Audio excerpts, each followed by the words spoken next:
Welcome to the Esrati Report. I'm David Esrati and you don't want to be me. Well, yesterday I mocked the General Assembly for putting an annual fee on people who are prescribed medical pot and a fee for caregivers as well. I was joking that maybe they should slap a registration fee on other medicine or maybe even tampons. If I could cue music from the Twilight Zone at the same time, I was suggesting this insanity as a joke.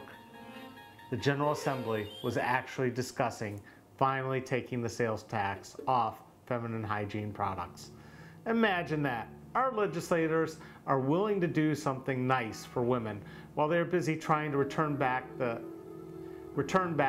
alley coat hanger abortion at the same time. Way to go, Ohio. Note, the whole idea of this live show is that you can hassle and harass me while I'm broadcasting with questions and comments.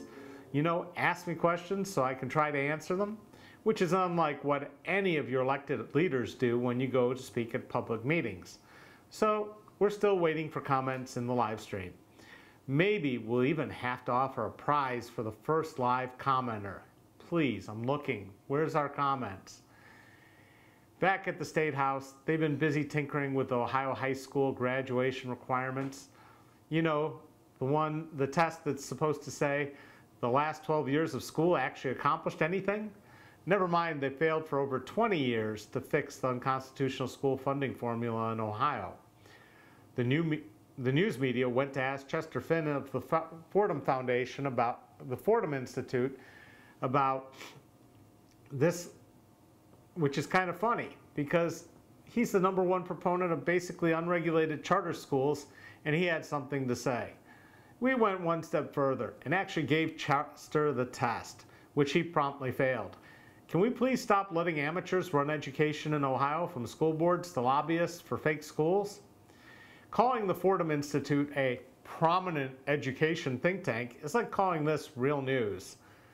I was going to talk about local state rep Niraj Antani and how he was working with the payday lending industry to screw Ohioans even worse than they are already being screwed, but talking about Niraj is something best left to Niraj, since that's almost all he ever does. Five Rivers Metroparks conveniently didn't tell you about their bridge boondoggle at their fountain fiasco downtown before you voted to give them more money. That's good, because they're going to take your money to fix the pedestrian bridge over the river that's rusting from the inside out.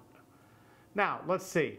I'm going to build a bridge out of steel, then I'm going to spray it every single day, multiple times a day with water, and wonder why it's toast before it's even lasted half of its projected life expectancy. I'm going to miss using that bridge for making a Daryl Fairchild commercial that helped get him elected. In the How Do These People Still Have Jobs department, Major Matt Haynes was testifying about the overcrowding and other serious problems in the Montgomery County Jail, otherwise known as Sheriff Phil's House of Lawsuits. Haynes said he wouldn't disagree with Sheriff Phil Plummer's testimony that the old section of the jail was barbaric, saying there wasn't any part of the jail in which he would like to be housed. Well, that's too bad, because for what has gone on in that jail, Plummer and Haynes should be bunk buddies in the big house for more than a few years. And by big house, I'm not talking the Team Up North Stadium, I'm talking prison, the Hooskow, the Slammer. You know, the place where we send people who are a menace to society? Not mentally ill folks, but people like Matt and Phil who seem to think that torturing folks has some kind of rehabilitative power. They've cost the county over $10 million in settlements so far, and those cases won't stop anytime soon. Best quote from Haynes: "A happy inmate is easier to deal with." How happy will he be when he's locked up? Tonight, I'll be heading to the Montgomery County Democratic Party headquarters to watch the monarchy of Montgomery County defend their horrible outcome in the last election, where our once blue county turned red. I'll be filming it so you can watch the resignations of the leadership with mea culpas and apologies for failure. You do know that I'm joking here. The party leadership has the Hugh Jackson magic.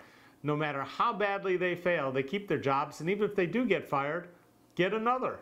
Watch to see what happens with Russ Joseph and Dan Foley in the coming months. If you like this form of haphazard entertainment via the inner tubes, please like and share on YouTube. If you don't like it, feel free to give it a thumbs down all you want. In fact, please subscribe so you can smash every single video I produce. We'll try to do this every day about the same time to tell you all the news that's news to the Dayton Daily News and the local TV stations. For now, signing off and sayonara, this is David Esrati, the most dangerous man in Dayton, reminding you that a little knowledge can get you in a whole heap of trouble.